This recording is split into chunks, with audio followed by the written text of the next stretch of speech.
How to fix Gmail out of storage on Android phone. Hello guys, in today's video I'm gonna show you how to fix this problem easy and quick on any Android phone. First, open settings, and here you need to find apps or applications. Click on it and then click on it again here, apps, until you find here this one, all your installed apps, and after that just search for Gmail.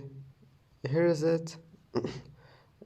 This one here, or you can just type it and you will find it, and after that click force stop and go to storage, clear cache, and now go to permissions, allow all of those permissions here, and that's it.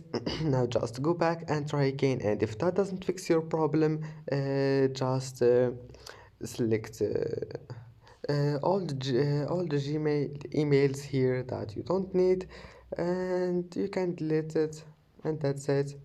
And like that, and now just click here, this one, and now click these three lines here, and here you will find trash, and now just click this one here, and that's it. And I hope that can fix your problem, and that's it for today's video. Don't forget to like and subscribe, and see you in the next video.